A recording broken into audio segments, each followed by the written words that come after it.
For this month's project, I am making a corduroy skirt. I found this dark blue, almost navy kind of color on Etsy, and I purchased 1.5 yards. And I will be using the navy material on the top and also on the middle. And for the bottom, I'm going to be using this leftover material that I used on a shirt, and it's got these whimsical little bugs all over it. So I think that will make an interesting element to the bottom of the skirt.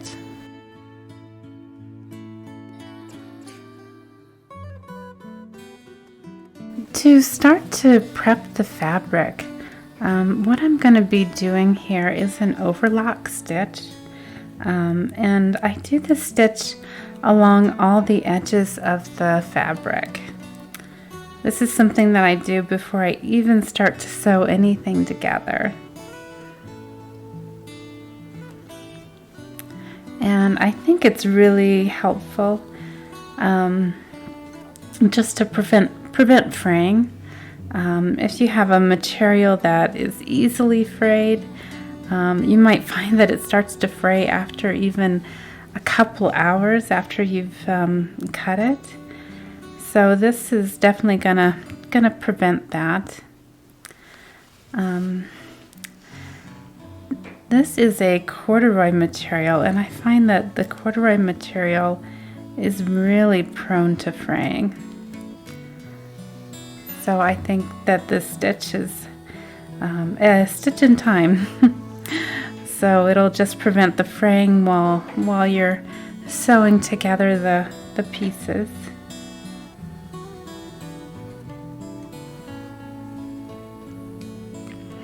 And to give you a little bit better idea of the fraying that can happen, just a few strands here, but it's already starting to kind of give way and do the fraying. So highly recommend doing some kind of stitch on the edges of material, especially if you're working with corduroy.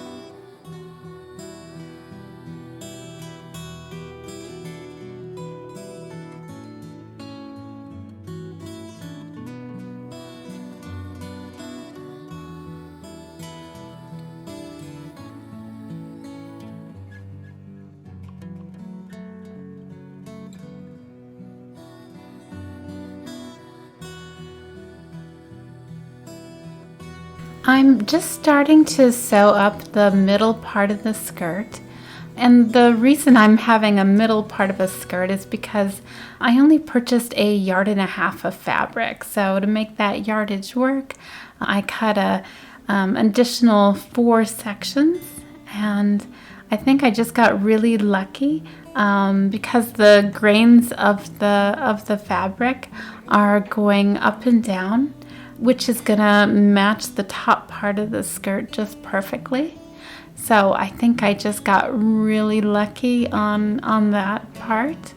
I think it just makes it look a little bit better. Like yes, I intended to create this other section.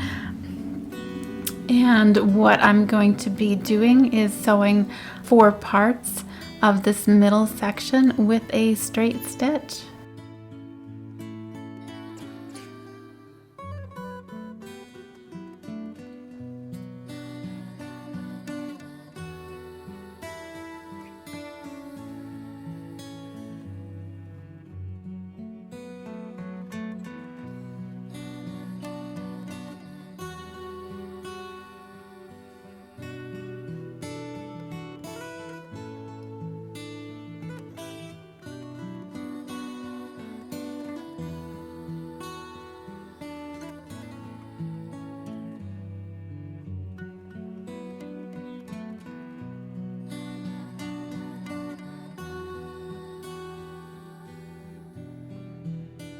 I'm just starting to sew up the sides of the pockets, and I got really lucky For the yard and a half of fabric that I purchased, I was able to use that material to create the pockets as well.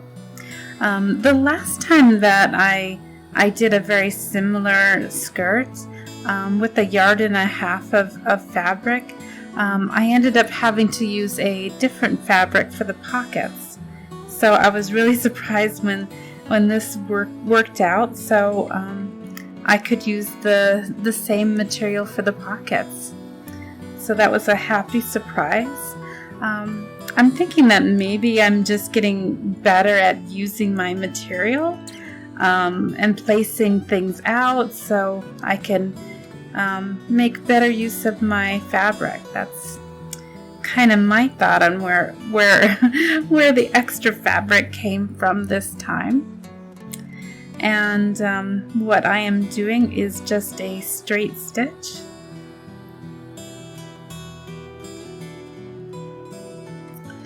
And my preferred straight stitch also includes a back stitch where you do a tiny stitch over the stitching that you've already done.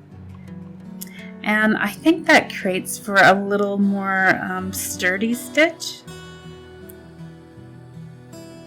And I think it keeps the stitches just in place a little bit better. So the thread and the material aren't going to be moving around quite as much while you're doing your sewing. I'm just starting to sew up the sides on the top part of the skirt. And what I've already done is pinned all of the sides, as well as pinning the pocket in place. And I've affixed the pocket 3 inches down from the top. I figure that'll give me about an inch of wiggle room for inserting the waistband, and I'm planning to use some elastic for the waistband itself. And then the pockets themselves will sit about 2 inches down from the waist. So just like on the other sections that I have sewn together, what I'm going to be doing is a straight stitch.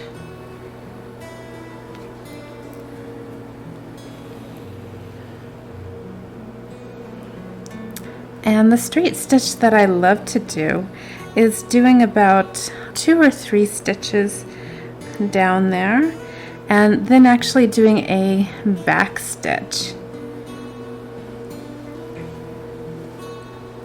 I think it's just so easy for the seams to come apart, especially with some wear and tear. So on things like side seams, I think it's really important to do some good stitching. And I just always try to avoid having to redo my stitches. When I'm finished with a project or a skirt, I just want it to be done.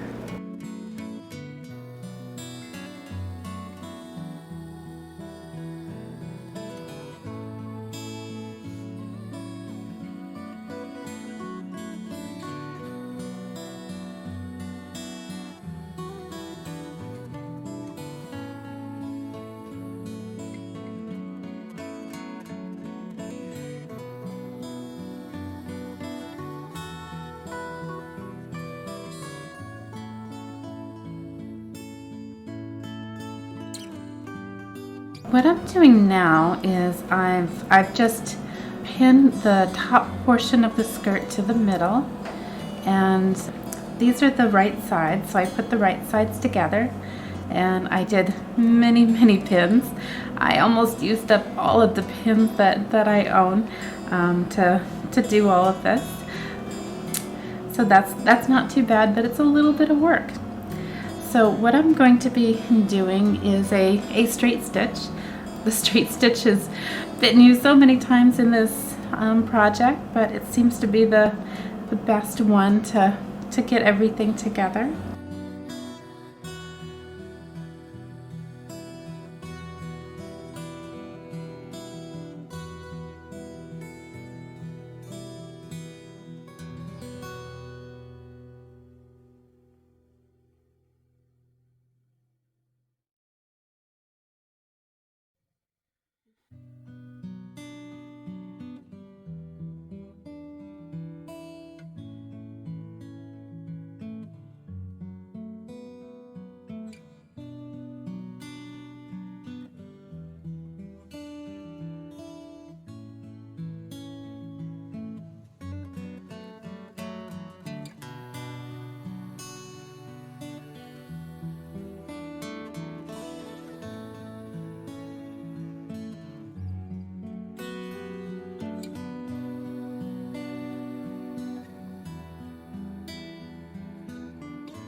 Now that the basting stitch has been sewn through, the next step is to even out the gathers.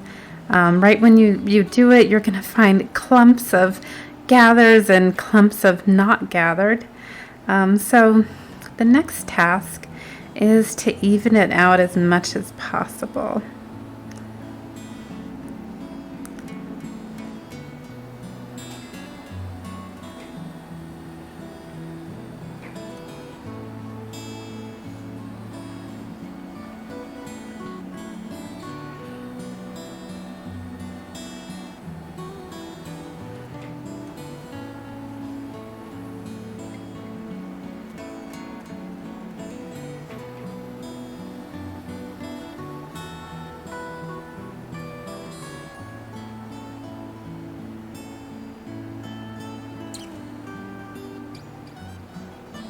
Okay, and now for some pinning.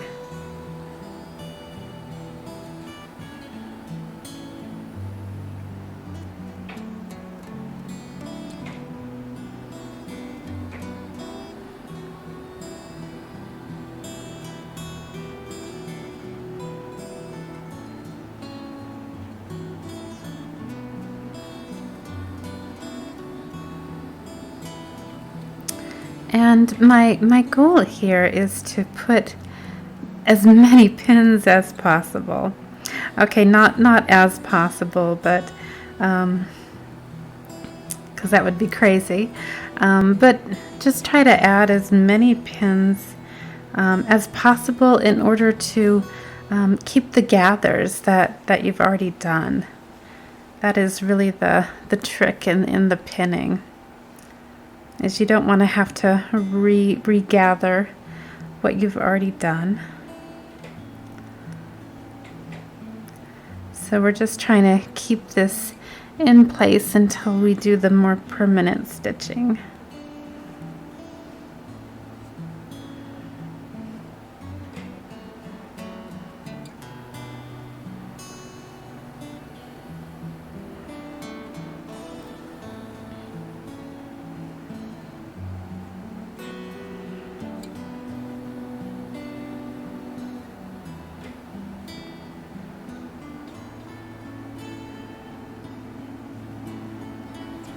And it looks like my pins are falling about every ½ inch or so.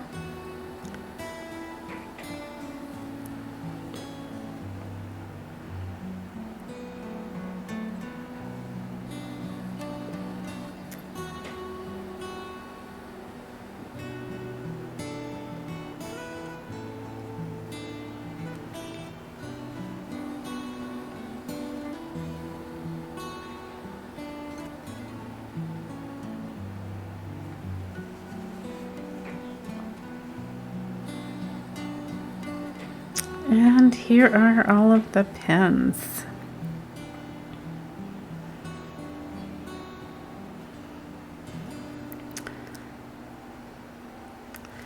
And next, what I'm going to be doing is a straight stitch.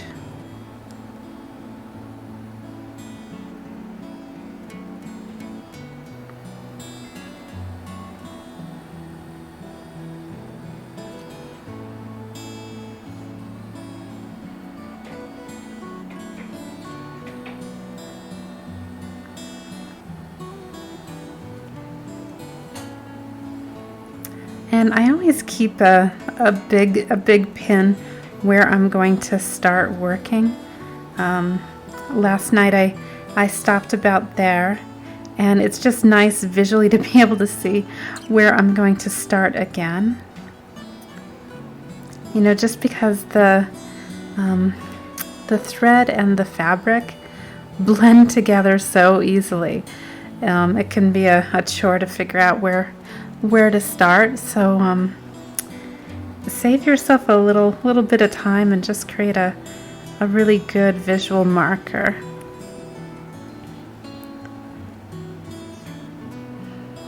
So what I like to do is 2 stitches forward and then 1 back stitch.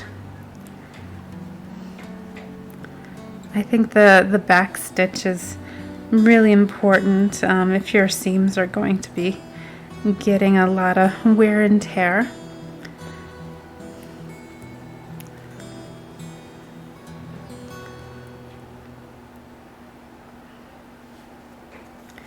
And this is a skirt that I will plan to be wearing a couple of times a week. So I imagine it's going to be seeing a lot of stress on the seams. So I think that back stitch is just really important.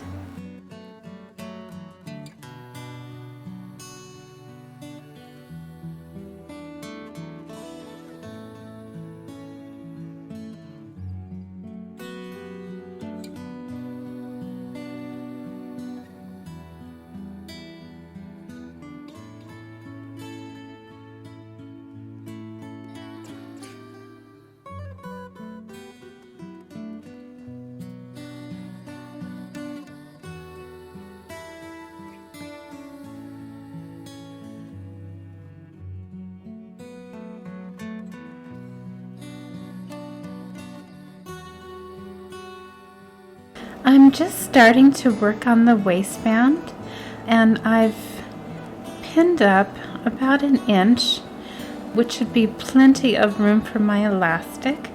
The elastic is 1/2 inch, and I figure I'll probably need about 1/8 of an inch for the stitching, and so that should allow plenty of room for the elastic to be threaded through the casing. And the part that I'm going to be threading the elastic through is marked by these red pins. I love the red pins because they're a really good marker, so I remember to stop sewing. It's easy to really just get in the rhythm of sewing and just forget that you need to leave some room for some elastic. So the red pins are really handy for me. And I'm just going to be using the same stitch as I used on other sections, doing 2 stitches and then doing 1 back stitch.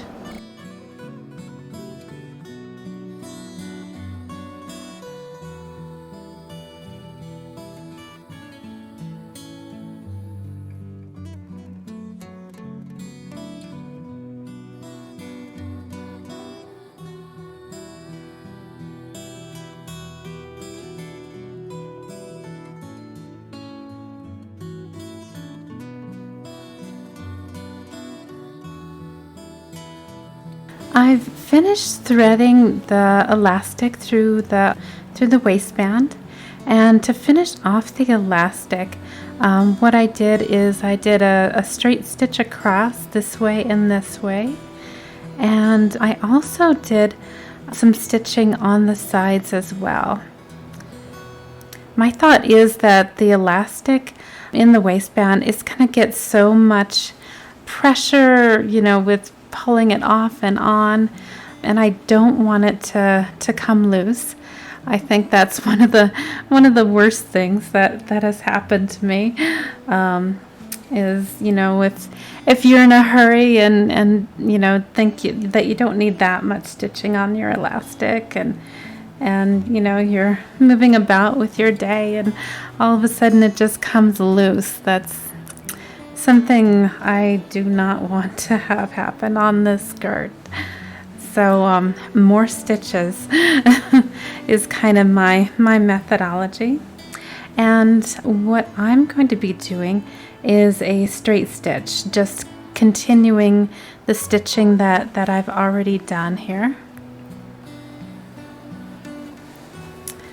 And I'm gonna turn this fabric around just to make it easier. And I can see that I finished off about here, so I'm gonna actually go a little lower than that, just to make sure I've got plenty of wiggle room there. I think going over your stitches is a good idea.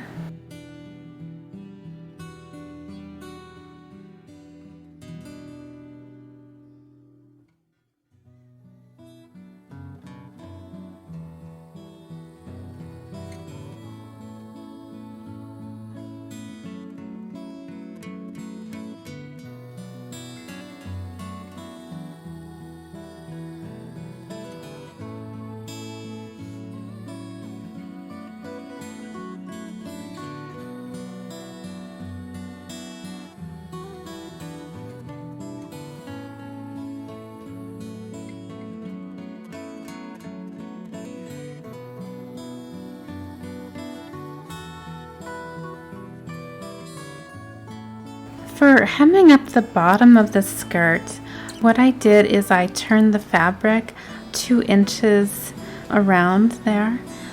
For some reason, my skirts always come out a bit too long. So on this one, 2 inches was what I think is going to be perfect for my length.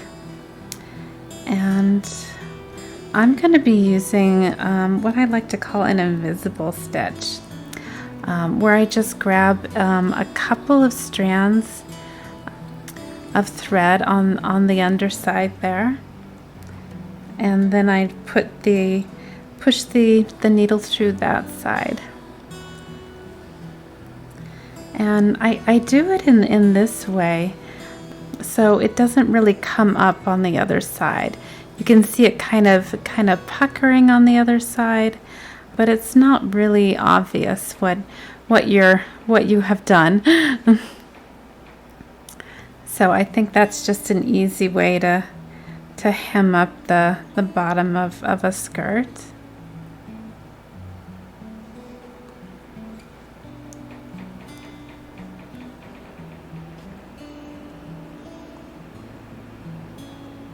And these stitches do take a little bit of time, but I like the results so much I'm willing to spend the extra time.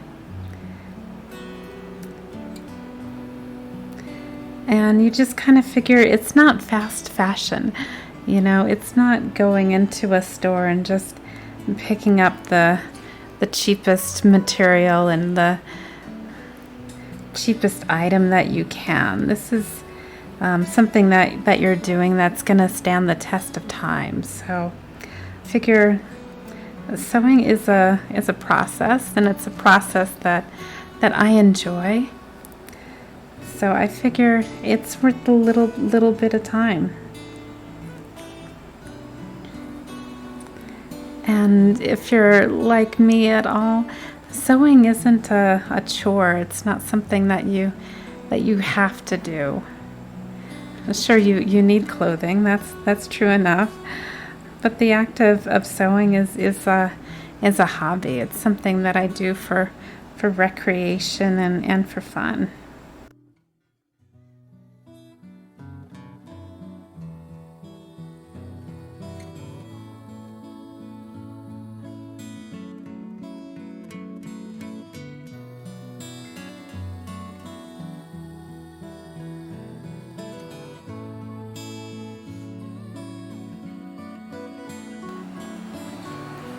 This is the finished skirt, and I really love the bottom ruffle, the whimsical bug kind of motif at the bottom, and I think it works really good with the rest of the skirt.